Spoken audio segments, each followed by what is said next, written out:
Executive Director at the Centre for Development and Enterprise, Bernstein, says government should stop talking about a plethora of new projects and hone in on a direct programme of action to kickstart the economy. Well, on the eve of President Cyril Ramaphosa's State of the Nation address, Bernstein joins us now. Anne, good evening to you. We've become quite used to announcements during the State of the Nation address of many different projects, scores of them in some cases. You're suggesting we should change that?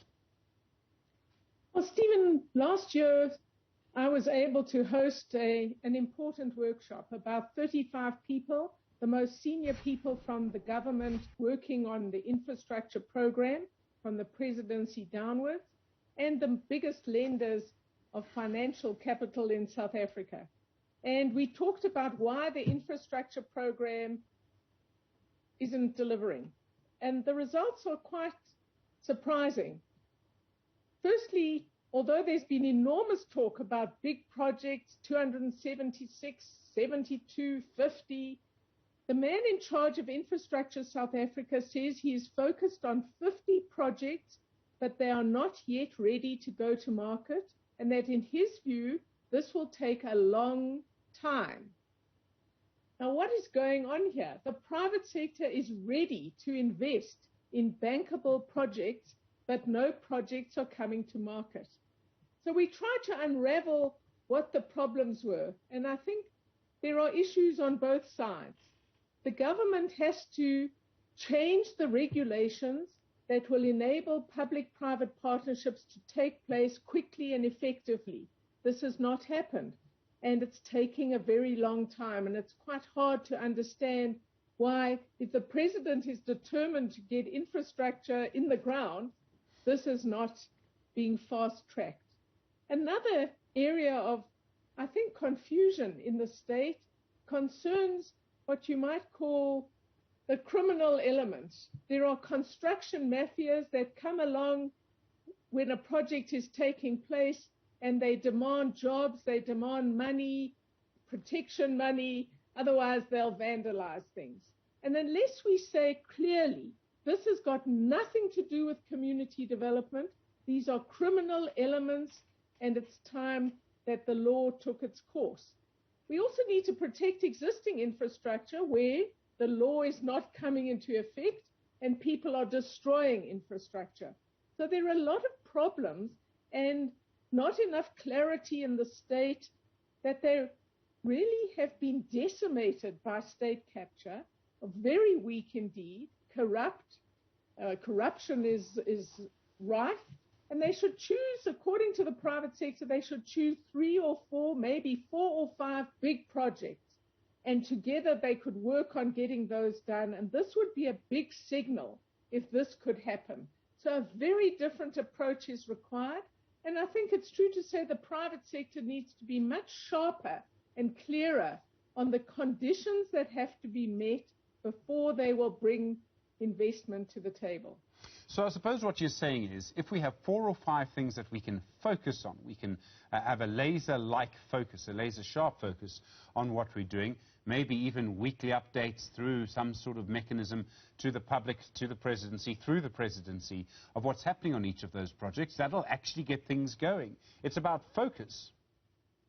I think there are 2 things, Stephen, exactly what you're saying. It's about focus on 4 or 5 projects and what needs to be done to get private sector investment and to manage that investment properly.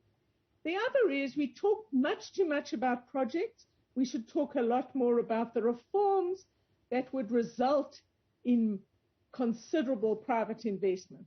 If you allow private investment in our ports, in our railways, in our roads, if you take the big decisions that need to be taken to allow for third-party operators to come in and invest and be sure they will get returns, you don't have to talk so much about projects. The private sector will start making it happen, as we hope it's starting to happen with 100-megawatt self-generation. But look how long that took. So it's a sense of urgency, it's a sense of focus, and it's a dual approach. Policy reform will get us investment in key areas of infrastructure vital for future investment, and we should pick 4 or 5 projects and get serious about this. And do it with speed. Is there still a relationship of trust between business and the private sector and government? I mean, I would imagine some people are very frustrated. When you have frustration on both sides, it can lead to a very difficult relationship. I think it's a complex relationship. On the one hand, there were lots of indications of goodwill and everyone saying things are better, and the private sector seconded people to help with the infrastructure program in the state. But, you know, when you say exactly what are they doing, I couldn't get an answer. I'm not clear on that. And I think it's sort of goodwill, but it hasn't translated into an actual program. There is no doubt there is growing frustration. Investors are saying there is interest, but people are going to move on very quickly from trying to invest in South Africa in infrastructure. And I think at a bigger level, there is also concern that we get far too much talk, promises, but actually very little delivery, and the country doesn't seem to move forward in a significant way that you could say we're arresting this sense of decline. I think all of us have. We do need the economy to grow. Are you expecting any big announcements from the President tomorrow? Do you expect him to focus on what you've been talking about?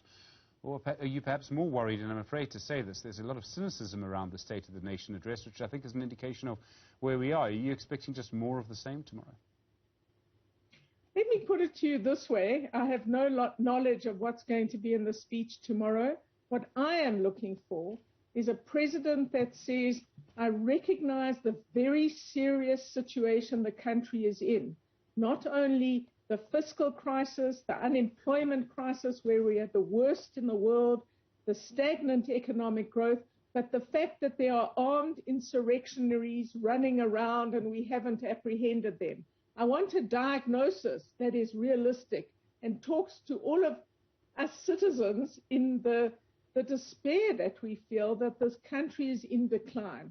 Secondly, I need bold actions announced that indicate the president is concentrating on the national interest and not how to keep his political party together. We have to take some actions. There are members of the cabinet who don't believe in the Constitution, and there are others who are incompetent, if not corrupt.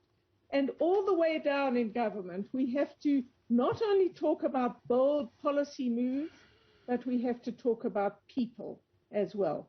I don't have confidence in this cabinet. I'm reading the report that was released this week about security and the July events last year, and it is a report of failure from the top down to secure property and people's lives that resulted in the terrible events last year, and that everyone's saying could happen again. And Bernstein from the Centre for Development and Enterprise, I really appreciate the time. Thank you very much indeed.